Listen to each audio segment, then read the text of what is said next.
दामाद की सास पार्ट 2। अब तक आपने सुना कि कावेरी जी अपनी तीनों बेटियों ईशा, मोहिनी और सुहाना की शादी 3 घर जमाई लड़कों के साथ करवा देती है। उन्हें लगता है कि ये लड़के शायद घर का कामकाज संभाल लेंगे, लेकिन उनके तीनों घर जमाई बहुत आलसी थे। वो नौकरी भी नहीं करते थे और बाहर का काम भी नहीं। कावेरी जी ने अपनी बेटियों से कहा कि वो प्रेगनेंसी का बहाना बनाकर अपने पतियों को सबक सिखाए। अब सुनिए आगे।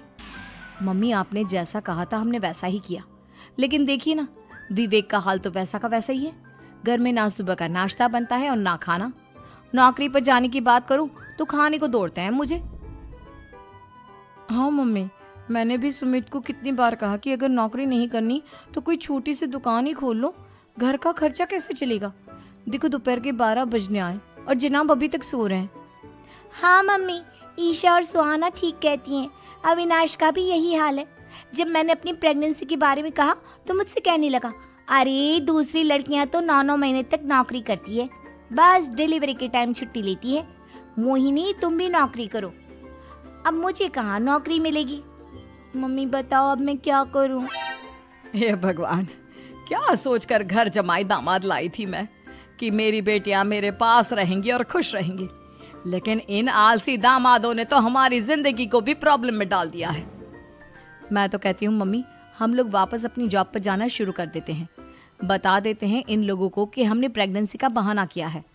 नहीं नहीं बेटा, ऐसी गलती भी मत करना। अगर तुमने ऐसा किया तो इन तीनों की आदत और खराब हो जाएगी। अरे आज नहीं तो कल कभी तो तुम प्रेग्नेंट होगी, तब वापस यही प्रॉब्लम आएगी। तब क्या करोगी तुम तीनों? हाँ मम्मी, आपकी बात तो बिल्कुल सही है। इन लोगों को तो सुधारना ही पड़ेगा। लेकिन कैसे? अपने बच्चों के आने की खबर सुनकर भी इन लोगों पर कोई असर नहीं हो रहा। पैसे कमाने के लिए घर से बाहर निकलना ही नहीं चाहते ये तीनों।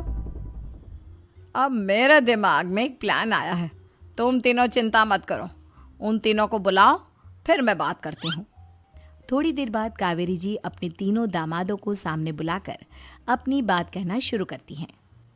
अविनाश, सुमित और विवेक, देखो बेटा, मैं ना तुम तीनों से बड़ा प्यार करती हूँ, इसीलिए तो तुम्हें घर जमाई बना कर रखा है मैंने। अरे मम्मी जी, सीधे सीधे कहिए ना, क्या बात है? प्यार तो हम भी आपको बहुत करते हैं। अरे मम्मी जी, आपकी इज्जत भी बहुत करते हैं। अरे भाई, आपके जैसी सास और कमाने वाली बीवी सबको मिलती है क्या? हाँ मम्मी, विवेक और सुमित ठीक कह रहे हैं। आपकी बेटी से शादी करके मेरी तो जिंदगी ही अच्छी हो गई है। जानती हूँ मैं, और ये भी जानती हूँ कि तुम तीनों अपने अपनी बीवियों से बहुत प्यार करते हो। बेटा, बात ऐसी है कि हमारे कुल गुरु ने कहा है कि प्रेग्नेंट होने के बाद मेरी तीनों बेटियां शुरू के 4 महीने हमारे गांव में जाकर रहेगी, जहां मेरे चाचा जी रहते हैं। अरे लेकिन क्यों मम्मी, गांव में जाकर रहने की क्या जरूरत है इन तीनों को? वो क्या है ना बेटा, हमारे परिवार को एक श्राप है। अगर मेरी बेटियों ने यहाँ पर बच्चा पैदा करने की कोशिश की तो उनके बच्चों को कुछ भी हो सकता है। इसलिए अब से लेकर 4 महीने पूरे होने तक इन्हें गांव वाले घर में रहना पड़ेगा। हाँ तो इसमें प्रॉब्लम क्या है मम्मी जी? हम भी वहाँ जाकर रहेंगे, पिकनिक मनाएंगे। अरे भाई, बीवी जहाँ हम भी वहाँ। हाँ यार, आइडिया तो बहुत अच्छा है। शहर की ज़िंदगी में रह रहकर परेशान हो चुके हैं, अब कुछ दिन गांव में बिताएंगे। तुम लोग समझने की कोशिश क्यों नहीं करते? तुम में से कोई भी वहाँ नहीं जा सकता, और मैं यहाँ रहूँगी ना तुम तीनों के साथ। 4 महीने की तो बात है, उसके बाद ये तीनों ही लौट कर आ जाएंगी। ठीक है मम्मी जी, अब हमारे बच्चों का सवाल है तो ये तो करना ही पड़ेगा।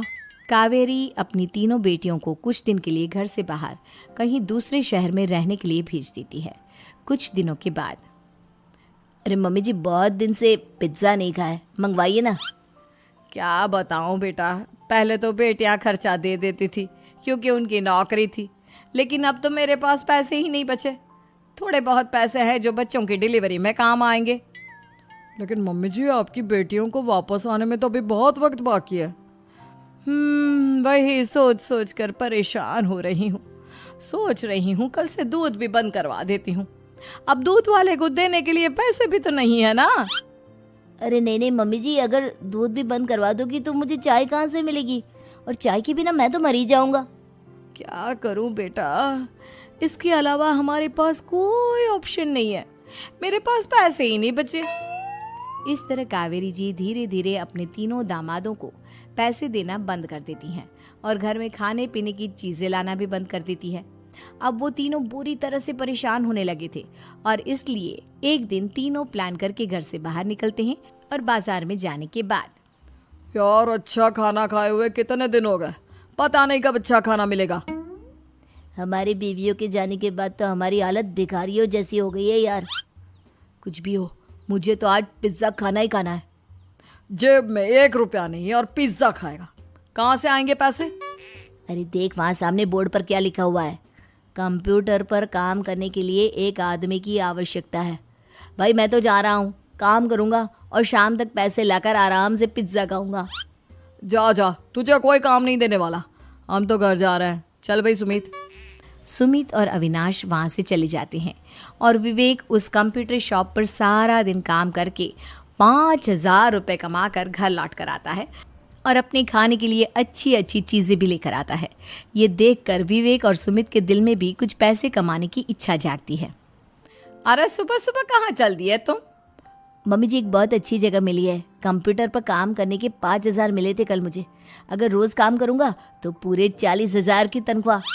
अरे वाह, ये तो बहुत अच्छी बात है दामाद जी, आपको जाना ही चाहिए।